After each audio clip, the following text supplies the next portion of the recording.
Boama addressing the nation on some steps that have been taken with regards to his ministry. We will now go back to regular programming and bring you Citi Prime News. And coming up within the next 13 minutes, UTAG demands state of emergency over Galamsey and threatens nationwide strike as Mahama administration fails to tackle the menace. We are hearing from grapevine that the LI, instead of it repeal, they are discussing of amendment. We never in anywhere said we wanted amendment. So that was a breach to the pact. Yes, you talk about state of emergency. Rhetorically, he just talked about state of emergency. Then let us place it into action. Meanwhile, the Defense Minister, Dr. Edward Omaneboama, has assured of government's commitment to dealing with the canker. We are not out of the woods yet as a nation, but there is hope because there is a political will at the very top. Also coming up, a Asing North NDC organizer leads party youth to lock YEA office as he forcefully kicks out his deputy as director. In the party, the position should go to the main youth organizer, but unfortunately, it went to my deputy. I have resumed office because I have received my appointment letter. And later, Nagrat raises alarm over reprisal attacks in secondary schools after Zwarungu SHS shuts down. Talk to our teachers and told them if you are trying to correct a student, if the student is recalcitrant and trying to speak back, you stay aside. We ask them to protect their own lives on campus. Actually, we are not happy there's gross indiscipline in our schools.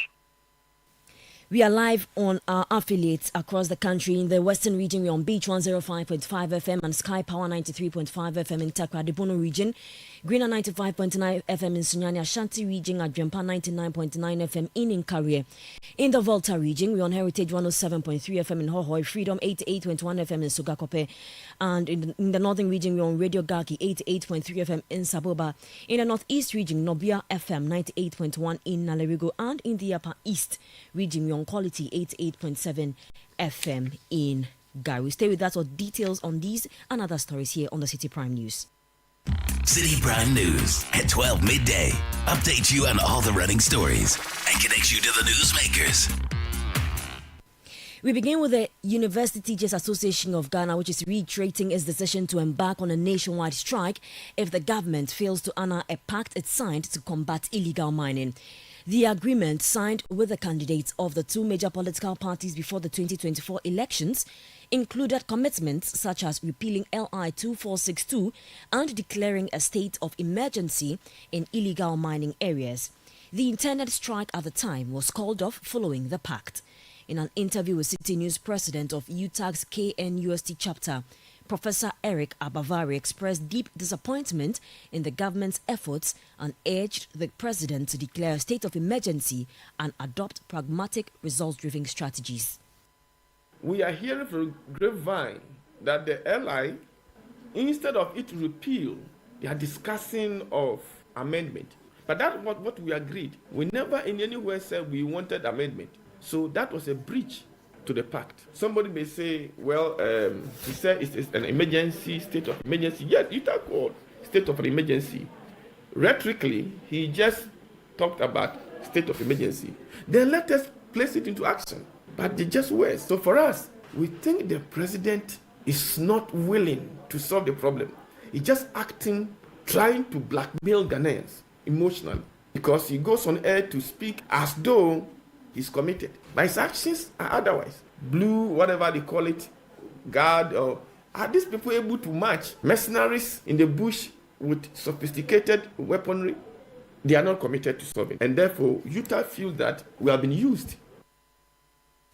That's Professor Eric Abavari, who is the president of UTAG's KNUST chapter.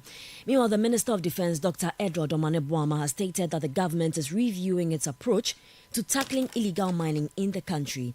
Speaking during his 10 at the Government Accountability Series, he expressed hope that the revised strategy, which includes increased enforcement, will safeguard water bodies and forest reserves. The Ghana Armed Forces has played significant supporting roles in the fight against illegal mining, Galamsey.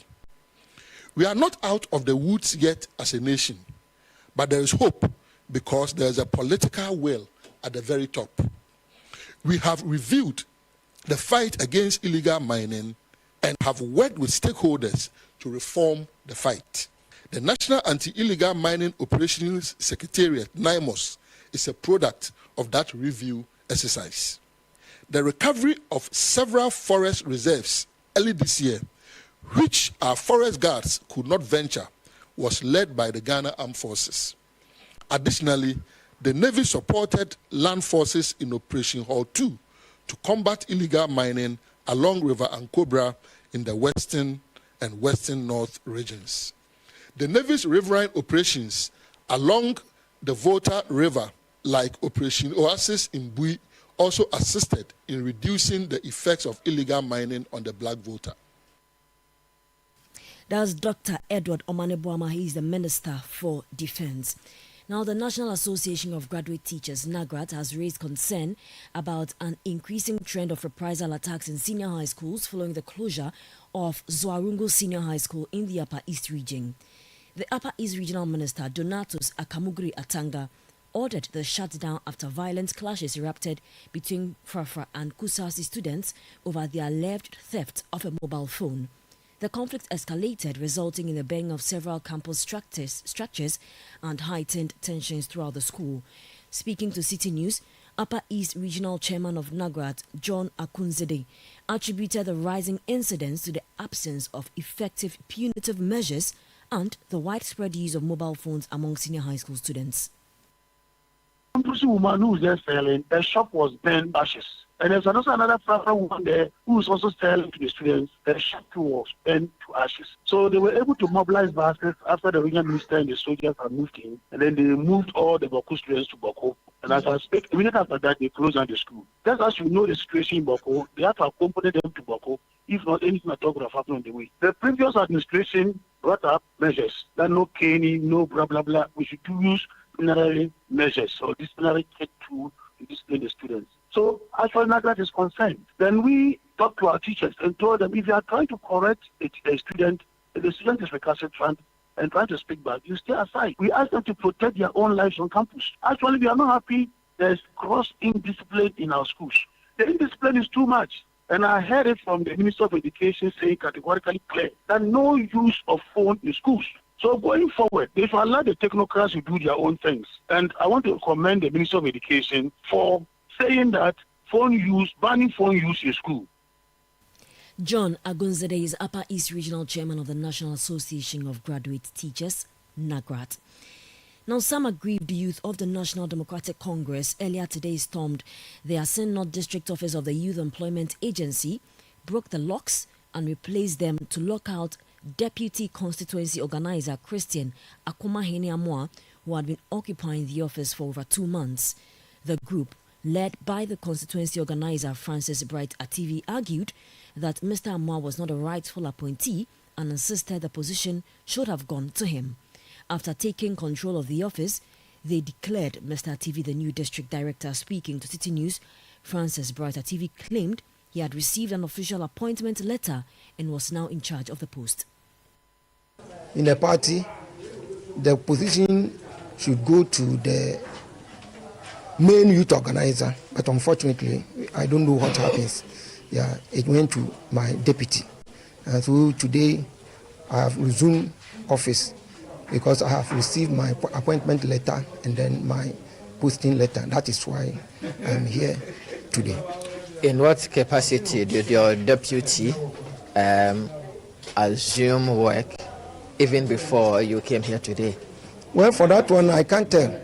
Because the only thing I heard is he has given an appointment. But I don't know where that appointment was given to him. So I went to my boss, our boss, regional boss. But he said the appointment was given to him. But you don't know the one who actually gave the appointment to him. So I went to the head office for verification. So when I went there, and mine was given to me. You heard the Asen North constituency organizer of the National Democratic Congress, Francis Bright Ativi, speaking to our Central Regional correspondent, Akwesi Ado. Now, Kwesi Kwarteng, who is the spokesperson for the New Patriotic Party flag bearer aspirant Kennedy Japong, has welcomed the expansion of the Electoral College for the flag bearer election, describing it as a positive step. On Saturday, the party approved several constitutional amendments, including increasing the Electoral College from 220,000 to 280,000 delegates. Speaking to Citi News, Mr. Kwarteng said that although the expansion is modest, it is warmly received by the Kennedy Ejapong campaign team. We would have even wished for more, because the whole beauty of democracy is anchored on the basic principle of majority participation. And so we would have even wished that the expansion would have even been a bit broadened.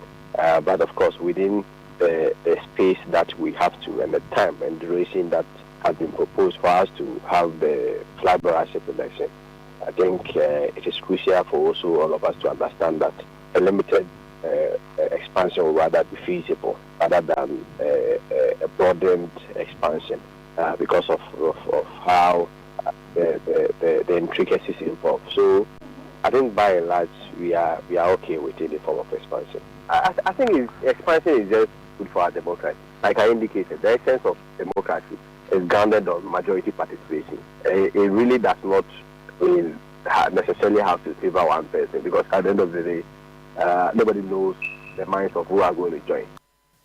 Kwesi Kwarteng is spokesperson for NPP's flag bearer aspirant Kennedy Ejapong. Let's now hear from spokesperson for Dr. Brian Champong's campaign team, Pius Hajide, who has praised the delegates for approving the expansion of the Electoral College, noting that the proposal was put forward by Dr. Champong.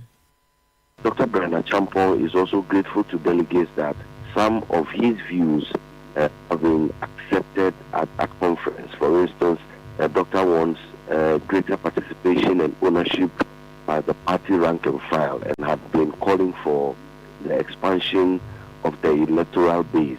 This conference has adopted a limited expansion. Approximately 80,000 more people have been added to the electoral roll, and Dr. Champong is grateful to the delegates for understanding his vision and coming along with him in terms of that those amendments. One other amendment that is gratifying to Dr. Brian Champong is the removal of the super delegates substructure that was created some years back. If you recall, the super delegates elections was one of the flashpoints towards the 2024 elections. Pius Hajide is spokesperson for the NPP's flag bearer aspirant, Dr. Brian Champong. And that's how we end today's edition of Citi Prime News, which came to you live from our studio at Adabraka in Accra. I am Zoe Abubedu Ado. For more news, log on to our website, citinewsroom.com. Many thanks for listening. Citi News. We speak first. Reach our hotline.